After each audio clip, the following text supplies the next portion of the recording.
You're listening to Demand and Disrupt, the podcast for information about accessibility, advocacy, and all things disability. Welcome to Demand and Disrupt, a disability podcast. I am your host, Kimberly Parsley, and later on in the show, I am going to be talking to Dr. Patrick Kitzman, professor of physical therapy at the University of Kentucky. But he is so much more than that. He is doing some fantastic work over in Hazard and Eastern Kentucky to help get equipment and skills and all manner of things to the disabled people in that underserved area of Kentucky. So y'all make sure you stay tuned for that. And right now I am joined by my co-host, Sam Moore. Howdy, Kimberly. I don't know that I hold a candle to Patrick, but I do what I can. Hey, Sam, how are things going? Can't complain a bit. I could, but who'd listen? And more importantly, how's Kimberly? Or actually, even more important, how's Biscuit? Oh, we're doing great. The kids are here it's the summer. Kids are here. Biscuit can run around in the yard more, and they can entertain you. You all can take turns entertaining Biscuit. Yeah, it's sharing the load. It's good to have the kids here. It's nice to spend time with them. My son Sarah has. I'm sorry. My son will be a senior next year, so this seems kind of like a bittersweet summer. The last summer you get to spend with Ian before he graduates. Yes. And of course, Sarah just finished her 2-week PE class. You were telling me so. She did. You have never seen a more relieved individual in your life as my daughter when PE was over. So must have been pure torture during those 6 or 7 hours a day. She was there for 2 weeks. She didn't love it. She didn't love it, but she's loving it being over, though. She's loving it being over. We're having fun, and we are going to try taking Biscuit to the dog park next week. So, let me know how that goes next time we get together for sure. Yeah, you all send up your prayers and your vibes and everything to make sure that I don't have to pay any vet bills for. I'll add you to the prayer list at First Methodist Church. There you go. Thanks for that. So, what have you been into up there in Henderson, Sam? Oh gosh, I'm a big KET viewer.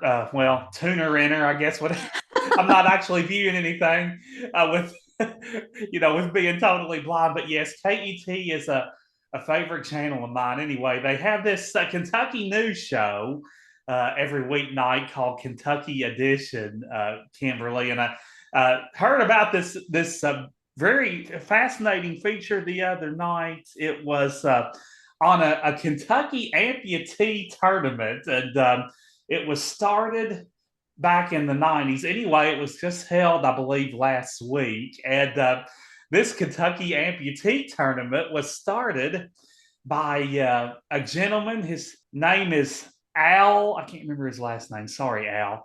But Al Gentry. Al Gentry, that was it.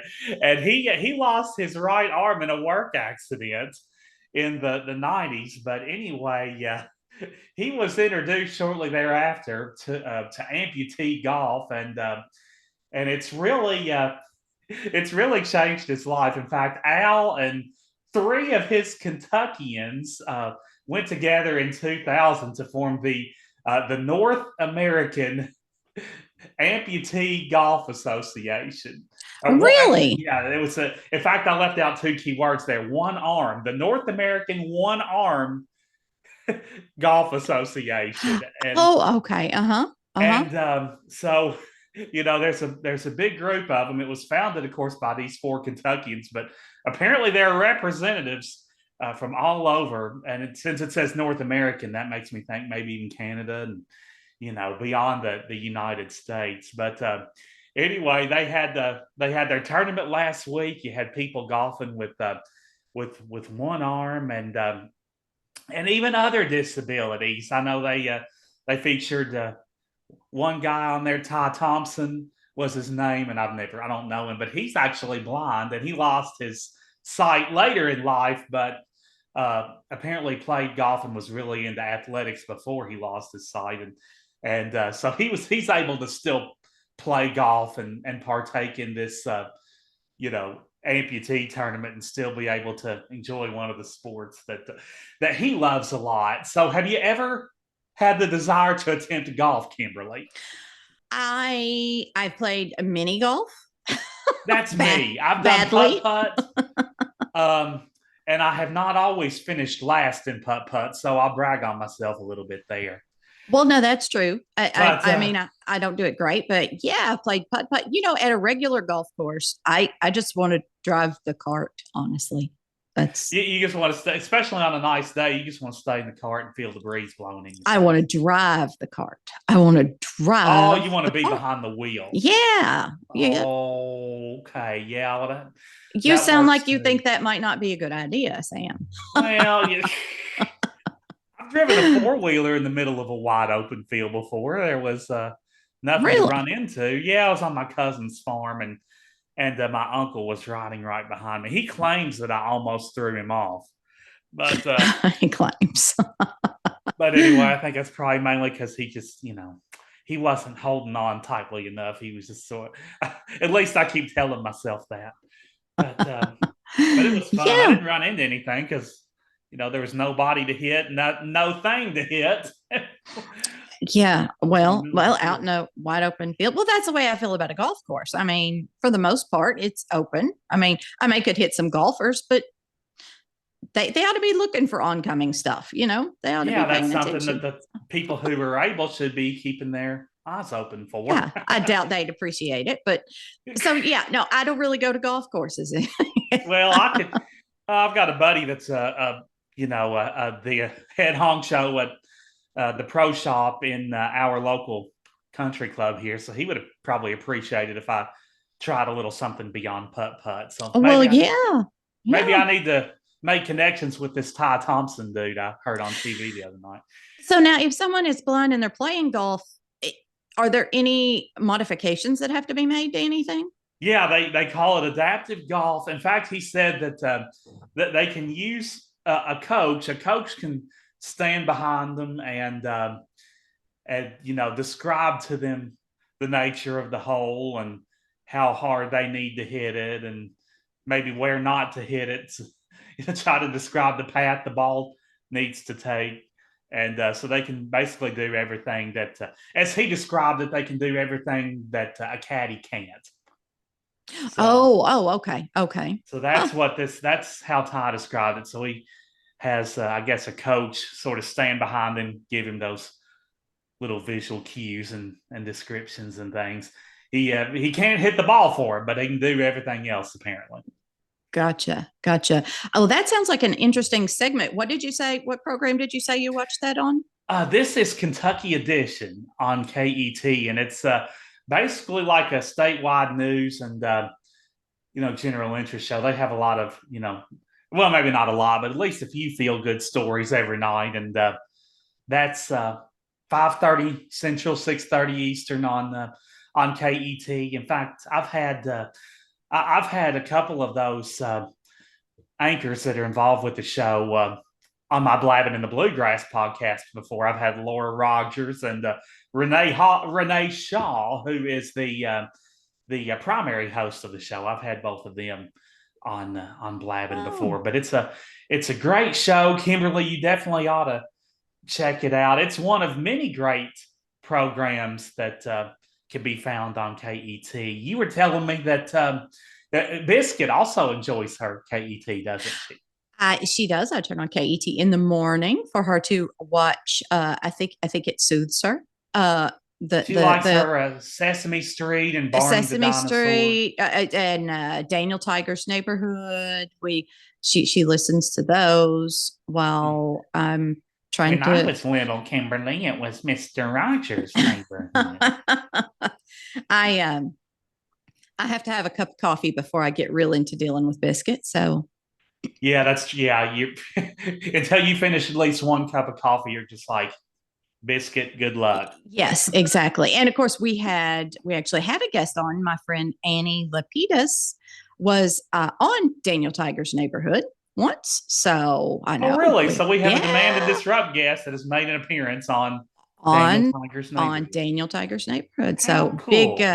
Big KET PBS fans all around here, aren't we? Yeah, shout out to Annie.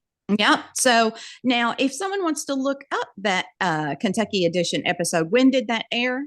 That aired just this past Tuesday as this show comes out. So that would be June the 10th. So if you go to ket.org/Kentucky Edition, you can find June 10th's episode and watch the whole thing. This will be towards the end of the episode.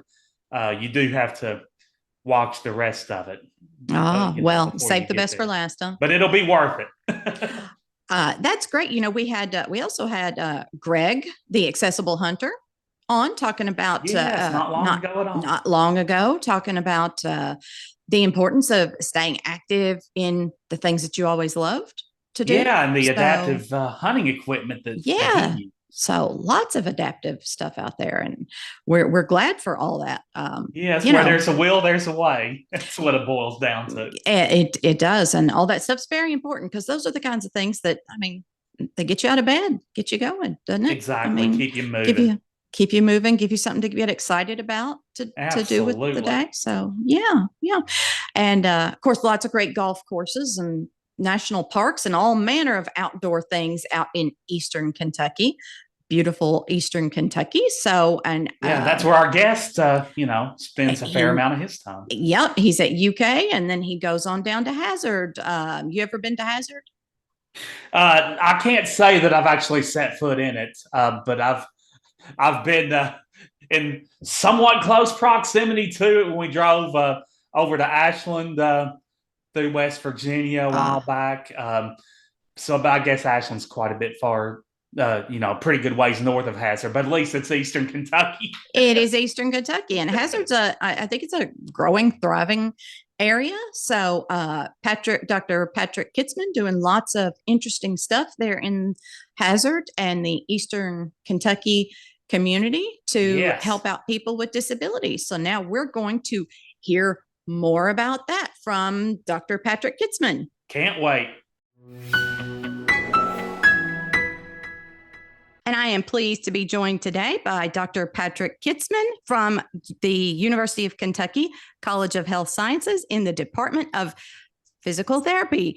Hello, Patrick. How are you? I'm doing just fine. How are you doing today? I'm doing great. You have got your fingers in a lot of different things, don't you?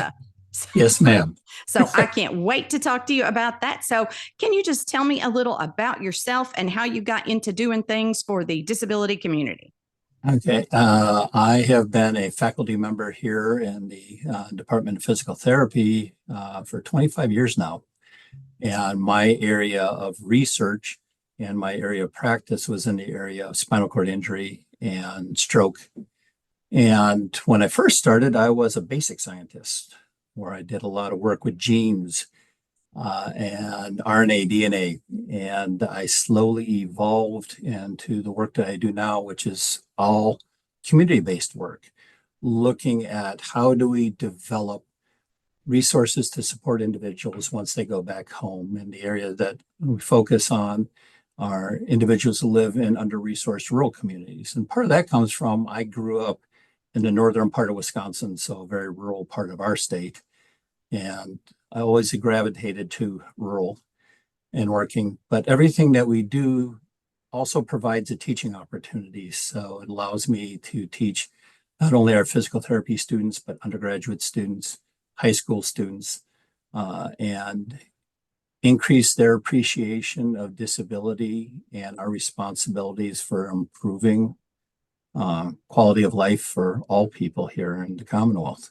And tell me about the KARRN, and of course, also what that even stands for. Yes, we're notorious for having very long acronyms. And the Karen Group is the Kentucky Appalachian Rural Rehabilitation Network. And this was a group that came into existence back in 2008 based on a silly little project that we started, and that's the way it normally goes, where we did a study looking at when individuals who've had a spinal cord injury transition back home, how are they doing? Pretty simple question. what are the supports and barriers to them being able to be as independent as possible in their home communities? And through that project and working with healthcare providers to understand what their supports and barriers are for helping individuals, we brought together a group of healthcare providers, researchers, educators, individuals impacted by spinal cord injury, and caregivers to try to figure out what can we do about it. And we originally thought we would be a group that would go out every now and then if someone needed a ramp built or little simple projects. And then we evolved way beyond that to become a group that did a lot of educational training, development of resources, and just a lot of different education over the many years, and trying to test new programs. Over time, we also evolved to include individuals who've had a stroke, which is a very large population here in Kentucky, individuals with traumatic brain injury. And then as we've completely evolved, now it's pretty much anyone who's got any type of disability we like to work with. And it really was a group that we tested a stroke navigator program that was very effective of providing right time education for individuals and helping really connect them with the resources to be successful. We had an annual conference that we ran for 10 years before COVID finally knocked us out, that we brought in national speakers around the area of community participation, recreation, treatment of individuals with spinal cord injury and stroke. But in the audience, we would have students from various universities, healthcare providers, individuals impacted by spinal cord injury and stroke, and caregivers, all listening to the same information and having discussions. And we did that particular conference for about 10 years. And then, like I said, COVID kind of knocked us out a little bit. And then the last couple of years, we've kind of evolved the Caring Group into more of the new Assistive Technology Resource Center that we've evolved into, where we are providing direct services within the communities, along with our education and training programs. So now where is the sort of base of operation for the Caring program? This is another area why we are complex. Overall, our center is based down in Perry County in Hazard at the University of Kentucky Center of Excellence of Rural Health. Part of the reason why we're based down there is that is the geographic area that we started all of this programming back in 2008. But part of the physical therapy program here at UK is actually based down in Hazard. So we have cohorts of students who are housed in Hazard and are trained down there. So it's just a natural extension for us. And it's a part of the state in the greatest need. Right. So, but I also have a lot of connections here in Lexington at the University of Kentucky when we are working with students in engineering, College of Design, School of Arts and Visual Arts, College of Agriculture. So, we kind of are in many different areas, but overall, our main hub is based in Hazard. Based in Hazard. So does that mean that the services that you provide are located solely in Hazard and the Hazard region, or other parts of the state as well? Most of our services are provided in Southeast Kentucky. We're trying to grow out where we can provide services in other areas. As one of the state's assistive technology resource centers, the ATRC, we provide services within that region, but we do connect with the other 4 sites across Kentucky to help move equipment, provide training across these different sites so that we try to get as much of the state as possible. We are hoping to actually expand our particular center to a second site in Eastern Kentucky. That's still very much in development, but we are actually hoping to have a secondary site to allow us to have greater width in Eastern Kentucky. Okay. And how far along is that project to have that second site? We are in discussions with the potential area that will host us. So hopefully we'll know in the next month or two Okay. if we And are is this moving. and is this a big secret, or are you allowed to tell where it's going to be? Actually, yeah, we're still in that weird area where we're not really allowed to say a whole lot yet, but we're very excited because it will expand our ability to provide services and the types of services that we provide. So hopefully we'll know more in a few weeks. So no breaking news here on Demand and Disrupt. I wish I had that. I really do. This So is the, can you tell me about the other four resource centers? the other centers that we have are here in Lexington. We have the Human Development Institute has HCI CATS, Center of Assistive Technology Services, which is over by Trader Joe's off of Nicholasville Road. In Northern Kentucky, it's Easter Seals Redwood oversees that particular assistive tech site. Over in Owensboro, we have at Wendell Foster has one of the sites. And then the newer one in Louisville that Cal Center has, that they have recently taken that on. So unfortunately, we're still fairly condensed where we're at, and we do need to expand our reach into the southern and western parts of Kentucky. Absolutely. I'm here in Bowling Green. Yeah, we are desperately trying to get out there. And I talk with my colleagues who are at Western Kentucky Physical Therapy Program about some of the programs we have that we have figured out a model to use our PT students with. Can we get their PT students involved with? So we really want to get out there. Sounds great. We would love to have you. It's interesting. You were talking about checking in on those people who had spinal cord injuries later on, after they go home. A lot. It seems like a simple thing to do, but I don't think it's being done a lot, is it? No, once they get discharged, it's like they're sent out into the world and people expect that everything is there for them, and it's not. And over time, many of these individuals have become my friends. So then it becomes extremely personal, saying, okay, how do we make this happen? And I am blessed to work with some phenomenal people on my team who are every bit as stubborn as I am, maybe a little bit more so at times.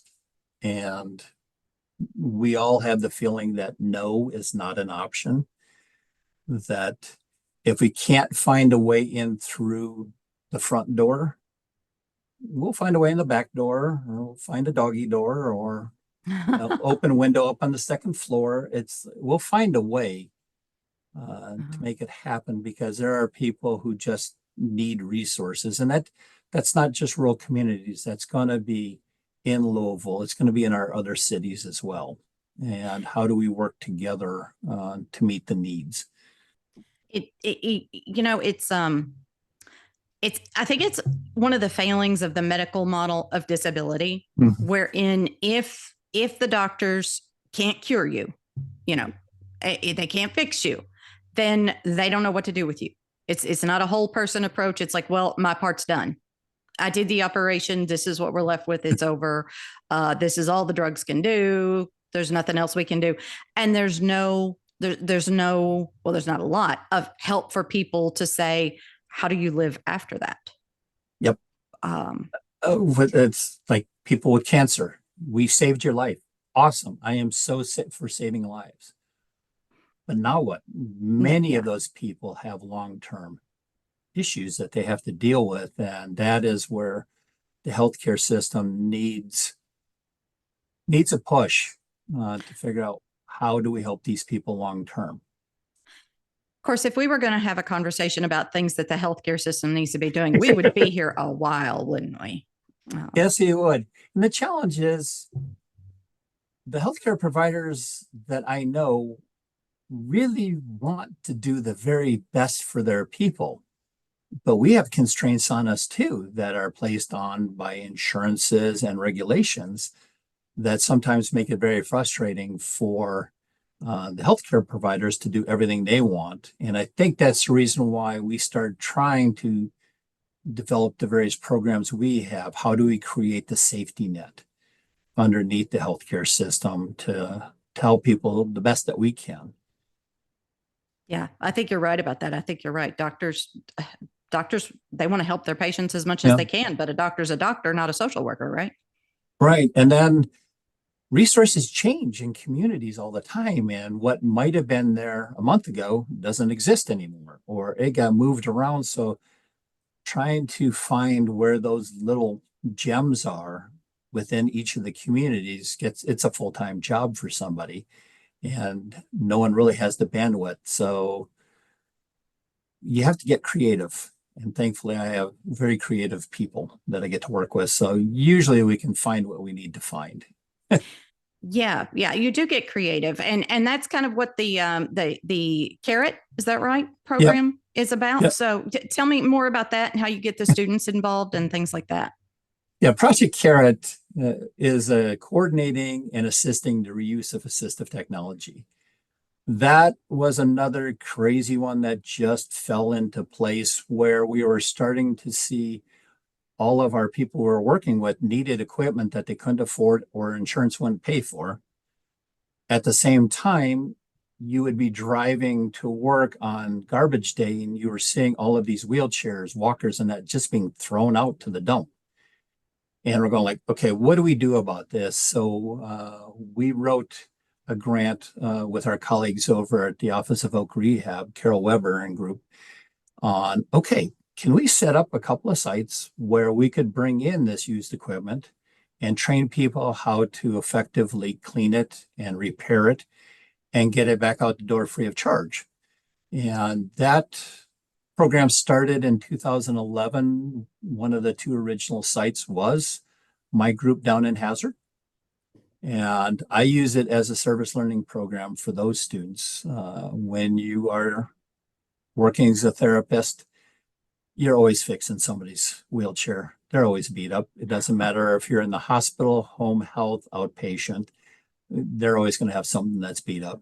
So we figured might as well teach the students how to MacGyver a lot of these pieces of equipment, how to do it correctly and safely. And each of the assistive tech sites has a Project Carrot component to them. And I know as of the end of last year, we were already at about $5.7 million worth of equipment has been brought in, fixed, and provided to those in need. And I'm sure our numbers are over the 6 million mark now. But it's a very good training opportunity for a lot of our students in the different healthcare fields. Yeah. And for people listening, a lot of times disability goes in stages. What you needed, 2 years ago, you don't need anymore. So instead of throwing that out, reach out somewhere, reach out to your local Center for Independent Living or Voc Rehab or any other ideas where people can reach out to donate this kind of stuff. The 4 or 5 places you named, anywhere else? No, I think that's usually your regional disability resource center will always take it, and they can usually get hold of us as well. A lot of the hospital systems that we work with, everyone thought initially we were going to get a lot of pushback from the durable medical equipment providers, the sellers. And we actually have not found any pushback from them at all, that we have actually been able to work very, very closely with them. And we work closely with several of the hospitals in Eastern Kentucky that as they need to turn equipment over and get new equipment, they bring it to us and we will repair it and get it back out the door. And you're absolutely correct that many times people need different pieces of equipment as they go along, or they only need it temporarily for a couple of months. So they can borrow it from us and give it back. And we get a lot of our equipment coming back to us and we get it back out to the next people. A lot of times people try a thing. Those things are expensive. So you don't want to put a lot of money into something not knowing if it's the right thing for you. So this is an excellent opportunity to try out something and see if it works for you. That is correct. So great ideas, wonderful, wonderful programs that that we have across the state. We're lucky to have those, and I encourage all our listeners who are in need of those to seek out those opportunities and those resources. They're definitely great. So what else do our listeners need to know about the big things going on in Hazard, or anything else that you personally are involved in? One of the programs that we started about 3 years ago in Hazard was our work with the high school systems, where we work with teams of high school students with and without disabilities working together as team projects.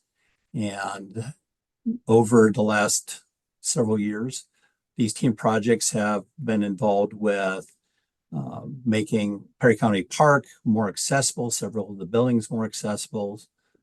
In the winter, our student teams help adapting toys and games for students in need, children in need in those regions.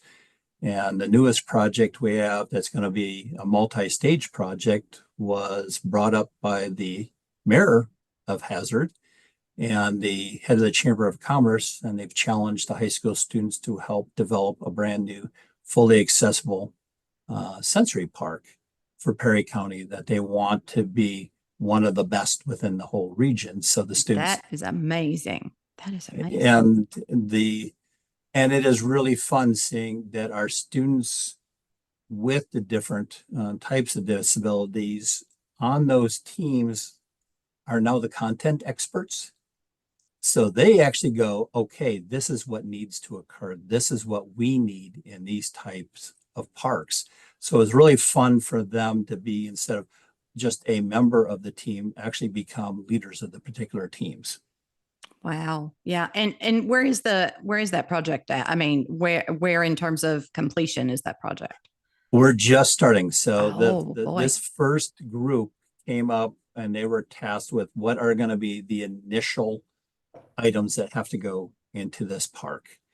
And one of our students in Hazard High School is also good doing CAD work. So she's already done the blueprinting for where this is going to be within the park. And like I said, we're working with the mayor and the judge executive and the Chamber of Commerce. So we already have a site picked out and what our initial items are going to be.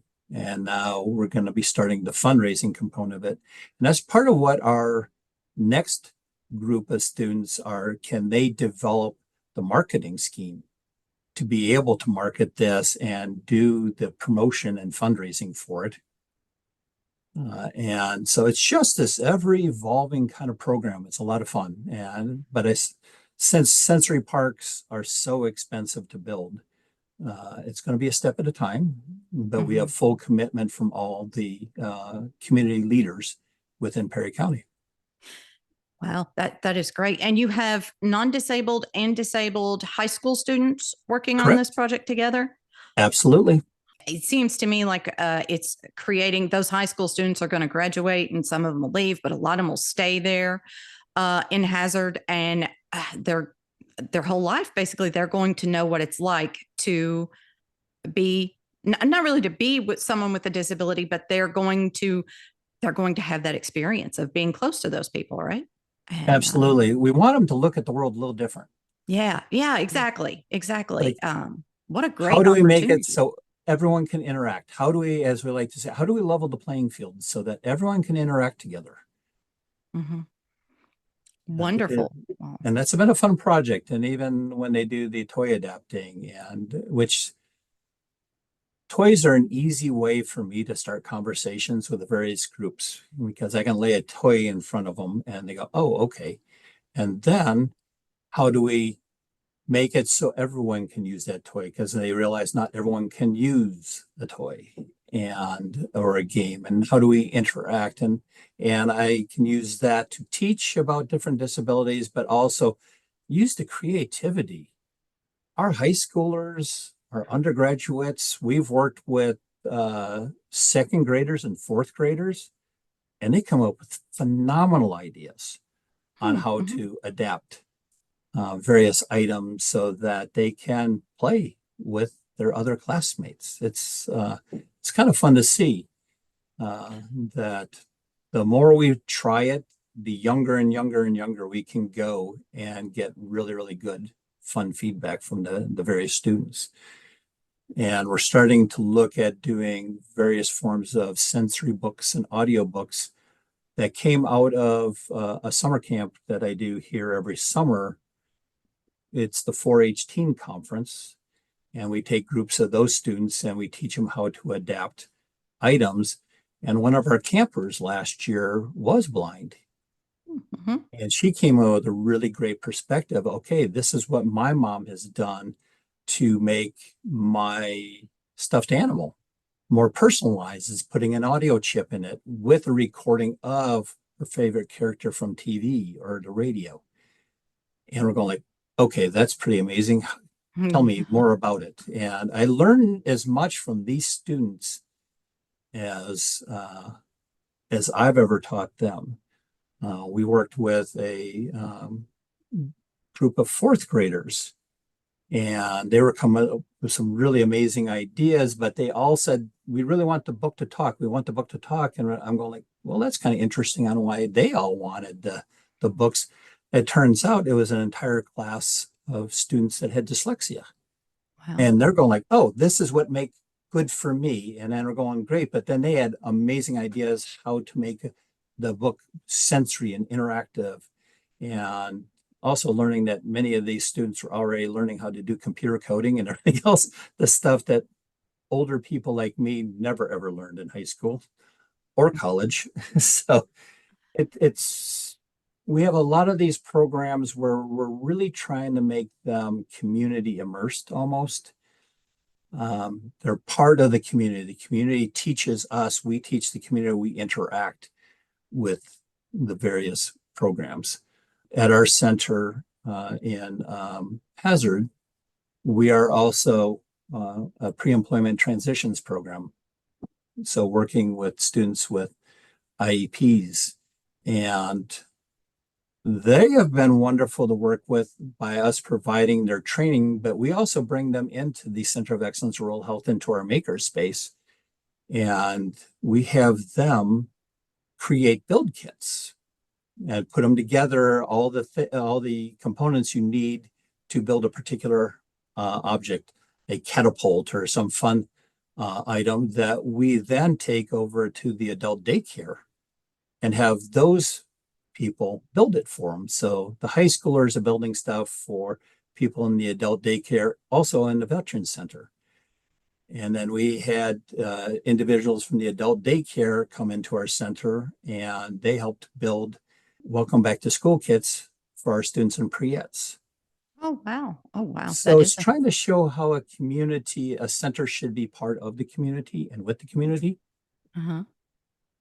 That's great. That's great. And is Hazard particularly responsive to that kind of thing? It sounds like they are. Oh, absolutely. Once again, we've hit the right people, right time to really work out all of the specifics. And now we'd like to try it in a few other counties and regions in the state to see, does it actually work other places, or were we just incredibly blessed to meet the people that we met down in Hazard and Perry County area? Well, as I stated before, feel free to reach out to Bowling Green. We will be talking to you, trust me. Patrick, I know you're very busy, and I don't want, obviously I'm hearing all that you've done. So I don't want to keep you, but thank you so much for talking with me and helping us learn more about what you do and all the different opportunities there are across the state and in Hazard and beyond. Do you have web links or web addresses that would be helpful for people if they want to learn more information? Yes, I would be more than happy to share with you several of our web links. Okay, great. And I will, of course, put those in the show notes so no one has to memorize anything. I will put those in the show notes. All right. Well, thank you so much for joining us. It's been wonderful. It was a pleasure. Thank you so very much. Thank you. Demand and Disrupt is a production of the Advocado Press with generous support from the Center for Accessible Living based in Louisville, Kentucky. Our executive producers are me, Kimberly Parsley, and Dave Mathis. Our sound engineer is Michael Parsley. Thanks to Chris Ankin for the use of his song, Change. Don't forget to follow or subscribe so you never miss an episode. And please consider leaving a review. You can find links to our email and social media in the show notes. Please reach out and let's keep the conversation going. Thanks, everyone.